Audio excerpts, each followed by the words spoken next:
What's up people, you're watching Cartell TV and I'm Jenny. 2018 Isuzu MU-X is just a slight facelift of the 2017 model, but it's still got some new things to offer. In this video, I review the 2018 Isuzu MU-X in the LST trim. About a year ago, the MU-X as well as the D-Max received loads of new features and perks, including more modern design, new interior styling and features, new suspension setup. Basically, it was a new car and a good one. Let's see how well it fares a year later.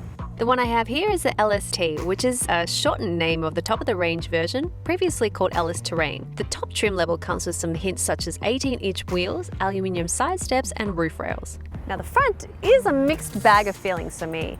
It's got angular headlights, prominent grille and a simple bumper. However, all put together, it's just a little odd, like they took a few parts they liked and pasted them together. The redesign just barely managed to outdo the BT50. Okay, I'm not a huge fan of the redesign of the MU-X, but at least it's better than the BT50.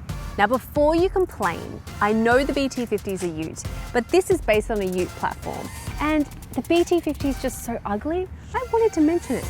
The side is better. It's boxy and solid with side steps, massive C-pillar and prominent wheel arches. 18-inch wheels look pretty small proportionally though. Now the engine's only got 4 cylinders, despite having a displacement of 3 litres. It's a turbo diesel with respectable 430 Nm of torque, a sizable upgrade from the 360 Nm of the previous model. The power is still sufficient at 130 kilowatts, and it officially consumes 7.9 litres per 100 kilometres. The engine's been around for a while and is well known. Plus, it's an Isuzu diesel with a great reputation. This also means that mechanics should be familiar with every odd quirk, but also, more importantly, it means Isuzu has had time to tweak it and make it perfect. And they've certainly done that. The engine is effortless and the extra 70 Nm from 2000 revs really make it easy to drive on and off-road.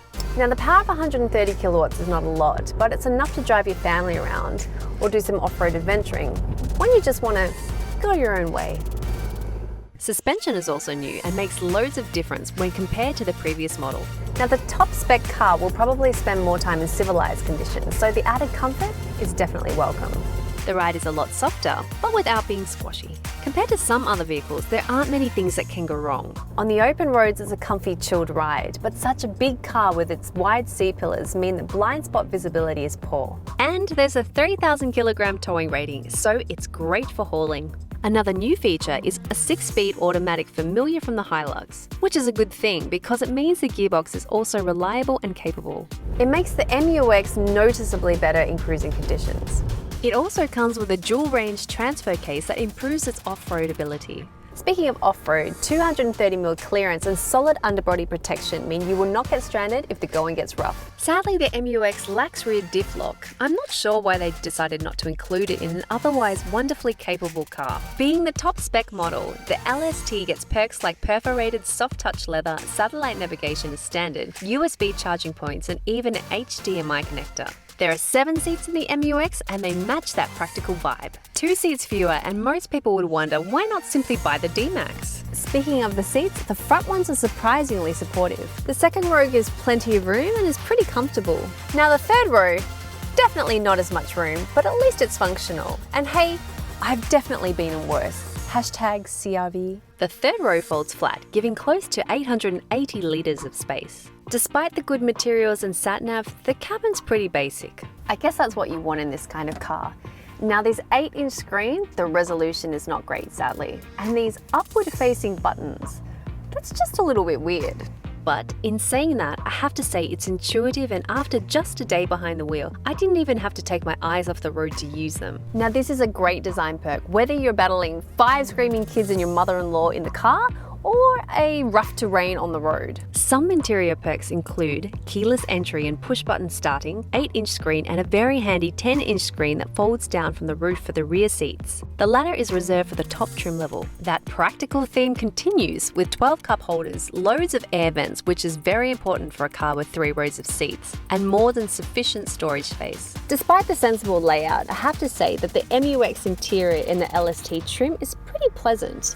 I would like some heated seats up front and maybe some automatic headlights would be nice. Regarding safety, the MU-X comes with trailer sway control, rear camera, ABS, ESC, EBD, traction control, brake assist, hill start assist, hill descent control, side anti-intrusion bars in all doors and more. Yes, it does lack some active safety features that are more common today, but all of the mentioned ones and the sheer toughness of it add up to a 5-star ANCAP rating. This high-spec MU-X costs about $50K on road and also includes 5-year or 130,000 kilometre warranty, cap price servicing and roadside assist. So it's actually a very cost-efficient purchase. Not many surprises with the MU-X. It focuses on the things a car in its class and price range needs to, and does them excellently. This family tourer with 7 seats is capable off-road, has great towing capacity, and is incredibly reliable, which is so important for a car often bought to be tortured. It's also no surprise that the MU-X was the best-selling ute-based SUV last year. People are buying smart, and if you need a vehicle like this, it's a pretty smart choice. Thanks for watching CarTell TV. Don't forget to subscribe and to comment below what you want us to review. We want to review what you want to see. And in the meantime, head over to our website and click the What's Next page so you can see what we've got coming up. Peace.